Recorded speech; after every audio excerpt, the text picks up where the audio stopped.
الحمد لله نحمده ونستعينه ونستغفره ونعوذ بالله من شرور أنفسنا ومن سيئات أعمالنا من يهده الله فلا مضل له ومن يضلله فلا هادي له أما بعد فأعوذ بالله من الشيطان الرجيم بسم الله الرحمن الرحيم والعصر إن الإنسان لفي خسر إلا الذين آمنوا وعملوا الصالحات وتواصوا بالحق وتواصوا بالصبر صدق الله المولانا العظيم. قال النبي صلى الله عليه وسلم بني الإسلام على خمس شهادة أن لا إله إلا الله وأن محمدا عبده ورسوله وإقام الصلاة وإيتاء الزكاة والحج وصوم رمضان أو كما قال عليه الصلاة والسلام. شكرا درشد. اللهم صل على محمد وعلى آل محمد كما صليت على إبراهيم وعلى آل إبراهيم إنك حميد مجيد. اللهم بارك على محمد وعلى آل محمد كما باركت على إبراهيم وعلى آل إبراهيم إنك حميد مجيد. روضة القرآن নুরানী হাফিজিয়া মাদ্রাসা হাফেজ ছাত্রদের পাগড়ি প্রদান উপলক্ষে চতুর্থ বার্ষিক ওয়াজ মাহফিল 13 ডিসেম্বর শনিবার। সভাপতি আলহাজ হযরত মাওলানা খায়রুল ইসলাম।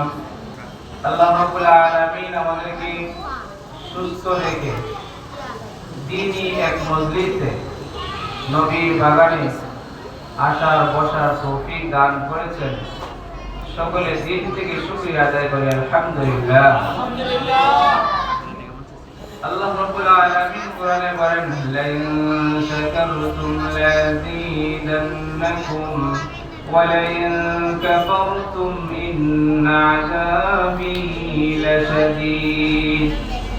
বান্দা যখন আমার নিয়ামত পেয়ে আমার নিয়ামতের শুকরিয়া আদায় করে আল্লাহ রাব্বুল আলামিন বলেন আমি আমার সেই বান্দার নিয়ামতকে আরো বাড়ায় দেই। আল্লাহ রাব্বুল আলামিন বলেন বান্দা যখন নিয়ামত পেয়ে আমার নিয়ামতের শুকরিয়া আদায় না করে আমার নিয়ামতের শুকরিয়া আদায় না করার পর সে আমার সাথে কুফরি করে শিরক করে আল্লাহ রাব্বুল আলামিন বলেন কাল কিয়ামতের ময়দানে তার জন্য কঠিন আযাবের শাস্তির ব্যবস্থা আছে। বলেন নাউযুবিল্লাহ। আল্লাহ রাব্বুল আলামিনের শুকরিয়া আদায় করব আমরা সব সময়। দেখেন আল্লাহ তাআলা আমাদেরকে যে সৃষ্টি করেছেন একটা মাকসাদে সৃষ্টি করেছেন, একটা উদ্দেশ্য নিয়ে সৃষ্টি করেছেন। এমনি আল্লাহ তাআলা আমাদেরকে সৃষ্টি করেন নাই। আল্লাহ তাআলা একটা উদ্দেশ্য আছে।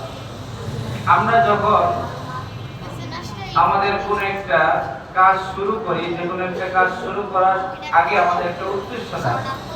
আমি যখন একটা দোকান দেই আমার উদ্দেশ্য থাকে এই দোকানে আমি কি কি বিক্রি করব, বিক্রি করার পর আমি লাভবান হব।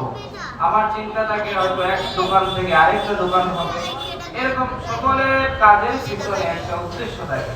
ঠিক আল্লাহ রাব্বুল আলামিনের আমাদেরকে যে সৃষ্টি করেছেন তার পিছনে কারণ আছে, তার পিছনে উদ্দেশ্য আছে। উদ্দেশ্যটা কি? আল্লাহ রাব্বুল আলামিন বলেন, ওয়া মা খালাকতুল জিন্না ওয়াল ইনসা ইল্লা লিয়াবুদুন। আল্লাহ রাব্বুল আলামিন কোরআনে বলেন, মানুষ এবং জিনকে আমি সৃষ্টি করেছি, মানুষ এবং ইনসানকে আমি সৃষ্টি করেছি একটি উদ্দেশ্য নিয়ে।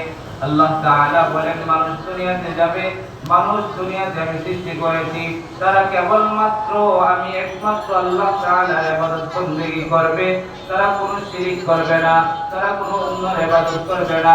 আজকে সমাজের ভিতরে দেখা যায় আমরা অনেকে মানুষের পূজা করি, আমরা অনেকে দোকানের পূজা করি, আমরা অনেকে অনেক কিছুর ইবাদত করি, কিন্তু আল্লাহ রাব্বুল আলামিন আমাকে আপনাকে সৃষ্টি করেছেন একমাত্র তার ইবাদত বন্দেগী করার জন্য। কথা বলেন ঠিক কিনা? আল্লাহ তাআলা আমাদেরকে তার ইবাদত বন্দেগী করার জন্য সৃষ্টি করেছেন। আর আল্লাহ রাব্বুল আলামিন আমাদেরকে দিন এবং রাতের ভিতরে 24টি ঘন্টা সময় দিয়েছেন। কয় ঘন্টা? 24 ঘন্টা সময় দিয়েছেন। আমি, আপনি, আমরা সবাই আমাদের নিজের ব্যক্তিগত কাজে সময় ব্যয় করি ঘন্টার পর ঘন্টা, এবং আমাদের কাজ ছাড়াও অযথা আমরা ফেসবুক টিপতেছি, ইউটিউব টিপতেছি, মোবাইল দেখতেছি, টিভি দেখতেছি, দোকানে গল্পগুজব করে কাটিয়ে দিচ্ছি সময়। অথচ আল্লাহ রাব্বুল আলামিনের পক্ষ থেকে মসজিদে যখন মুয়াজ্জিন সাহেব আযান দেন, হাইয়া আলাস সালাহ, এসো নামাজের দিকে, কল্যাণের দিকে, হাইয়া আলাল ফালাহ, এসো কল্যাণের দিকে, তখন আমরা আযানের উত্তর তো দেই না, আযানটা ভালোভাবে শুনিও না, তখন আযানের সময় আমরা কথা বলতে থাকি। নবী হাদিসে বলেন, কেউ যদি আযান শোনার পর যদি সে আযানের উত্তর দেয়, সে আযানের উত্তরটা দিল, উত্তরটা দেওয়ার পরে যদি সে মুয়াজ্জিন বলল লা ইলাহা ইল্লাল্লাহ, সে বলল লা ইলাহা ইল্লাল্লাহ, তারপর দুরূদ শরীফ পড়ল, নবীর উপর দুরূদ শরীফ পড়ল, পড়ার পর যদি কেউ নামাজের আযানের যে দোয়াটা আছে, আযানের দোয়া যদি কেউ পাঠ করে, নবী বলেন তাকে জান্নাতে নেওয়া আমার জন্য ওয়াজিব হয়ে যায়। এজন্য আমরা যখনই আযান হবে আযানের উত্তর দেব এবং আযানের দোয়া পড়ব, এবং সাথে সাথে কি সকল কাজ বন্ধ করে মসজিদে চলে আসতে হবে। কারণ আল্লাহ তাআলা আমাকে 24 ঘন্টা সময় দিয়েছেন। প্রত্যেক 24 ঘন্টার ভিতরে আল্লাহ তাআলা আমার কাছ থেকে কতটুকু সময় চেয়েছেন? আল্লাহ রাব্বুল আলামিন আপনার আমার কাছ থেকে 5 ওয়াক্ত নামাজের সময় যদি চেয়েছেন, খেয়াল করেন 5 ওয়াক্ত নামাজ আমি আপনি যখন আদায় করব, তখন দেখা যাবে এই 1.5 থেকে 2 ঘন্টা, বেশি হইলে 2 ঘন্টা, অথবা মিনিমাম 1.5 ঘন্টা লাগে সময়। 24 ঘন্টার ভিতরে আমি আপনি যদি আল্লাহর জন্য 1.5 ঘন্টা না দিতে পারি, তাহলে বলেন আল্লাহ তাআলা যে জন্য আমাকে সৃষ্টি করেছেন, এই সৃষ্টির উদ্দেশ্যটা কিভাবে পূর্ণ হবে? আর আল্লাহ তাআলা যে আমাকে হাজার হাজার লক্ষ লক্ষ নিয়ামতের ভিতরে রেখেছেন, আল্লাহ তাআলার এই নিয়ামতের শুকরিয়া কিভাবে আদায় হবে?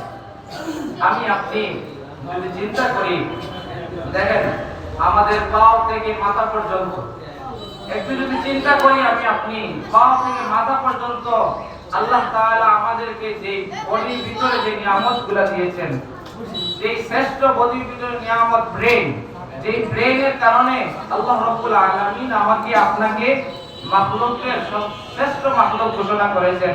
সেই ব্রেন দিয়ে আমি ভালো কোনটা মন্দ কোনটা আমরা যাচাই করতে পারি। এই ব্রেন দিয়ে কোন রাস্তাটা জাহান্নামের রাস্তা, কোন রাস্তাটা জান্নাতের রাস্তা আমরা সকলেই বুঝি, সকলেই জানি, কিন্তু আমরা আমল করি না। আজকে এই ব্রেইনের কারণে আমি আপনি আল্লাহর কাছে আশরাফুল মাখলুকাত, সম্মানিত তিনি ভাইরা। তো আমাদের উদ্দেশ্য যেটা, আল্লাহ তাআলা আমাদেরকে যারা সৃষ্টি করেছেন, আমরা আমাদের সময় ব্যয় করব, নিজস্ব ব্যক্তিগত বিষয় সময় ব্যয় করব ঠিক, কিন্তু যখনই আযান হবে আমি যেখানেই থাকি না কেন আমাকে আপনাকে কি করতে হবে? আল্লাহ তাআলার আদেশ পালন করতে হবে, নামাজ আদায় করতে হবে। এই যে দুনিয়াতে এত অস্থির অবস্থা, দুনিয়াতে এই যে পেরেশানি, ফ্যামিলিতে পেরেশানি, আমরা রিজিকের জন্য আমরা কি করতেছি? ব্যবসা করতেছি, বিভিন্ন জায়গায় চাকরি করতেছি, রিজিকের জন্য দৌড়াচ্ছি, কিভাবে সুখে থাকা যায়, কিভাবে একটু ভালো খাওয়া যায়, কিভাবে আমার ছেলে মেয়েদেরকে ভালো রাখা যায়, তাদের ভবিষ্যৎ কিভাবে ভালো করা যায়, এই জন্য আমরা চিন্তা ফিকির করতেছি, বিভিন্ন রকম কাজ করতেছি। কিন্তু আমি যখন নামাজ পড়ব, নামাজের পাশাপাশি যখন আমি কাজ করব, তখন দেখবেন এই কাজে বরকত হবে। পাশাপাশি আল্লাহ তাআলার ওয়াদা, বান্দা যখন পাঁচ ওয়াক্ত নামাজ সুন্দর মতো আদায় করবে, আল্লাহ রাব্বুল আলামিন তার রিজিকের যত অভাব আছে আল্লাহ তাআলা দূর করে দেন। সুবহানাল্লাহ। আল্লাহ রাব্বুল আলামিন বলেন, ওয়াল আসর ইন্নাল ইনসানা লাফী খুসর। আল্লাহ রাব্বুল আলামিন সময়ের কসমকে বলতেছেন, আল্লাহ রাব্বুল আলামিন কালের কসমকে বলতেছেন, ওয়াল আসর ইন্নাল ইনসানা লাফী খুসর।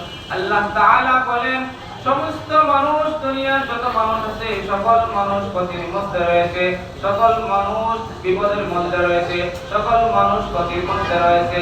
কেবলমাত্র তারা যারা, আল্লাহ রাব্বুল আলামিন বলেন, ইল্লাল্লাযীনা আমানু, যারা ঈমান এনেছে তারা ক্ষতির ভিতরে নাই।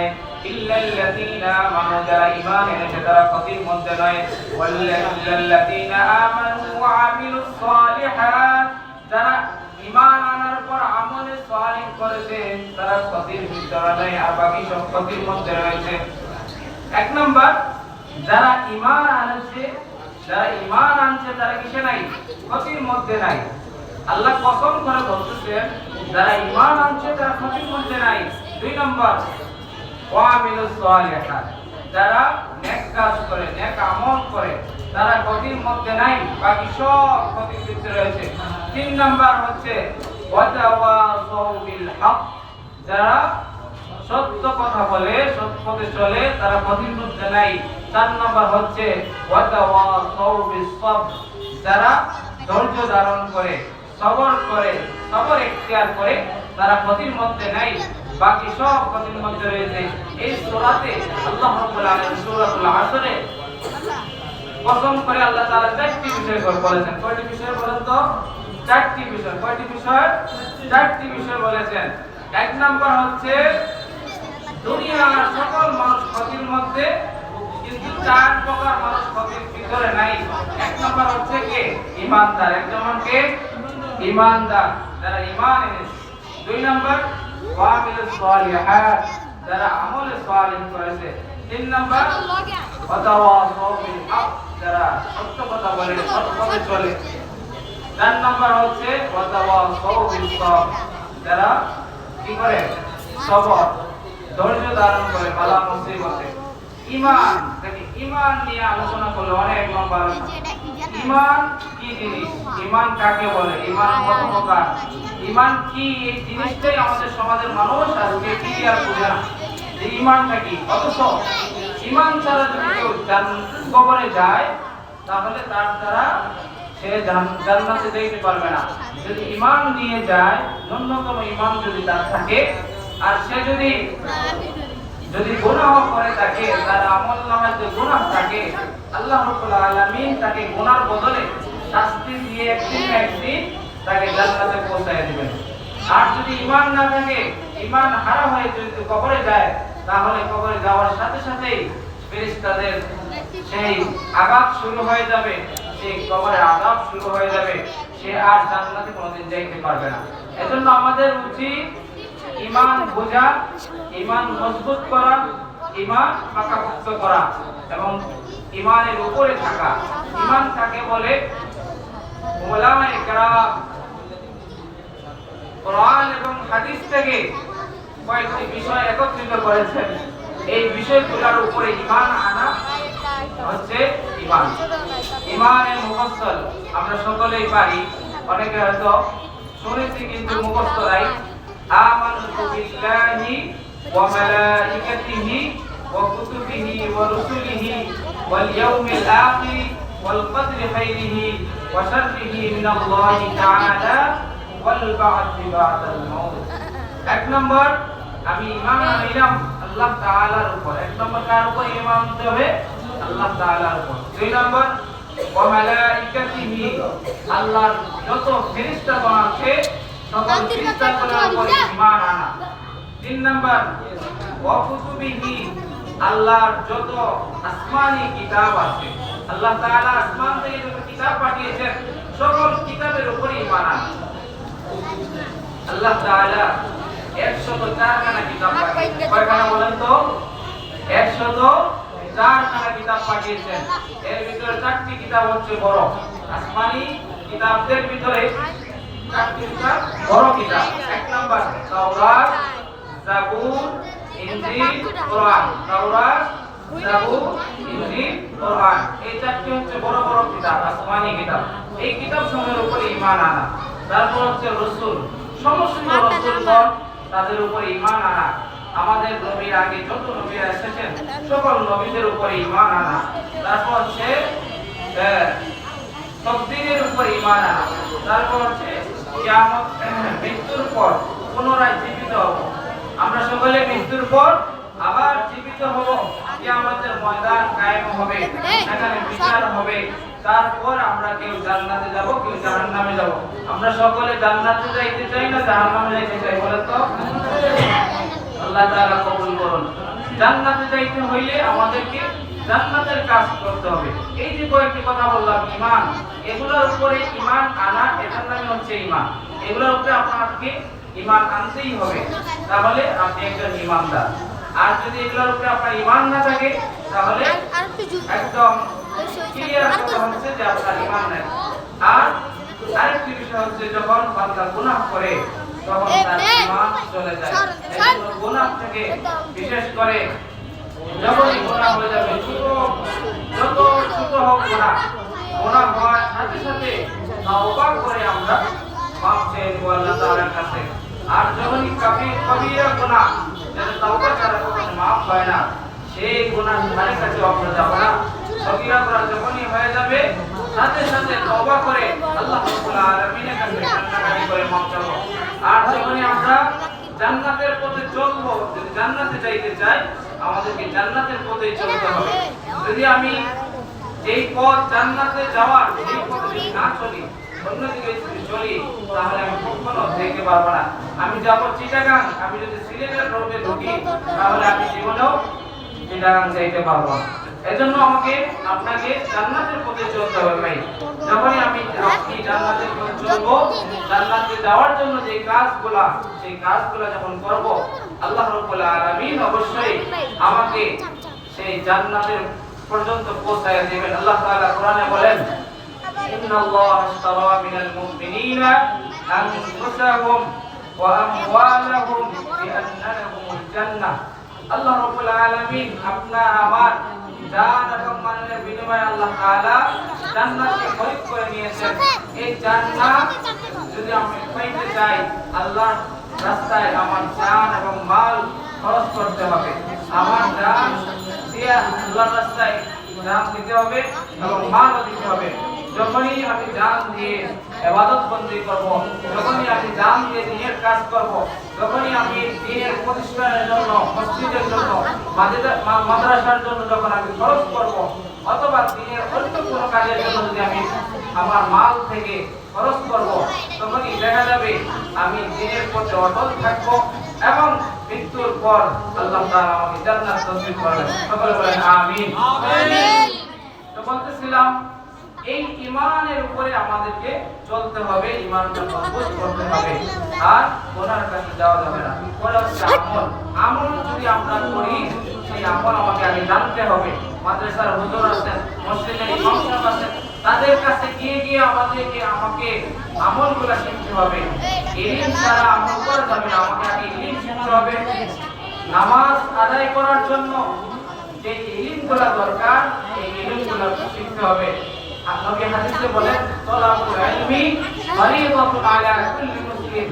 ইলম তলব করা, ইলম শিক্ষা করা প্রত্যেক মুসলমান নর নারীর জন্য ফরজ। ইলম শিক্ষা করা কার জন্য ফরজ? প্রত্যেক নর নারীর জন্য, পুরুষ মহিলা উভয়ের জন্য ফরজ। কোন বিষয় কোনগুলো ফরজ? যেগুলো না জানলে আপনি নামাজ পড়তে পারবেন না, যেই ইলম না জানা থাকলে আপনি রোজা রাখতে পারবেন না, যেই ইলম না জানা থাকলে আপনি হজ করতে পারবেন না, এই নিয়ম না জানা থাকলে আপনি হালাল কোনটা হারাম কোনটা চিনবেন না। এই বিষয়গুলো আপনার জানা ফরজ। এজন্য আপনাকে আমাকে এই বিষয়গুলো জানা পর তারপর আমল করতে হবে, তখনই আমার আমলটা সুন্দর হবে এবং আল্লাহ রাব্বুল আলামিনের কাছে কবুল হবে। তারপর হচ্ছে দাওয়াত। এই যে যেটা হচ্ছে হকের পথে চলা, হক কথা বলা, হক কথার দাওয়াত দেওয়া। এই দাওয়াত দিতে গিয়ে এবং আপনার মানুষকে বুঝাইতে গিয়ে সর্বপ্রথমে যদি আমি আমার বেটিকে বোঝাই, আমার ছেলে মেয়েদেরকে যদি দিনের লাইনে আনতে চাই, দাওয়াত দিয়ে তাদেরকে নামাজের কথা বলতে চাই, তখন অনেক ভালো মুসিবত আসবে। কি ভালো মুসিবত? অনেকে মানতে চাইবে না, অনেকে শুনতে চাইবে না। তখন আমাকে আপনাকে কি করতে হবে? ধৈর্য ধারণ করতে হবে। এই জন্য আল্লাহ তাআলা বলেছেন যে যারা সবর করে অথবা সবিল হাক্কি অথবা সবিল সবর, হ্যাঁ, তো আমাদেরকে তখন ধৈর্য ধারণ করতে হবে, সবর করতে হবে। বালা মুসিবত যখন আসবে আমাদেরকে সবর করতে হবে। দিনের পথে চলতে গেলে যখন কষ্ট আসবে, দিনের পথে চলতে গেলে যখনই মুসিবত আসবে, তখন আমাদেরকে ধৈর্য ধারণ করতে হবে। যখন আমরা যদি ধৈর্য ধারণ করি, আল্লাহ রাব্বুল আলামিন বলেন এক আয়াতে, ইন্নাল্লাহা মা'আস সাবিরিন, আল্লাহ তাআলা সবরকারীদের সাথে আছেন। প্রিয় দিনী ভাইরা, আমাদের সকলকে এই যে চারটি কথা বললাম, এক নাম্বার হচ্ছে ঈমান। যারা ঈমানদার, আল্লাহ তাআলা বলেন সকল মানুষ বিপদগ্রস্ত কিন্তু তারা বিপদগ্রস্ত না।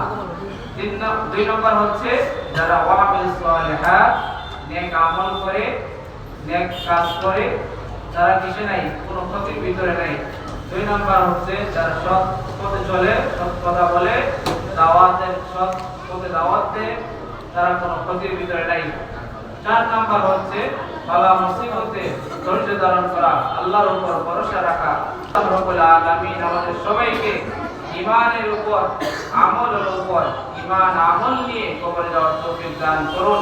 সকলে বলে আমিন। ওয়া আমিন দাওয়ানা আলহামদুলিল্লাহি রাব্বিল আলামিন। আলহামদুলিল্লাহ, আমাদের মাঝে সুন্দর তাকরীর পেশ করেছেন আব্দুল্লাহ ফরাসি সাহেব।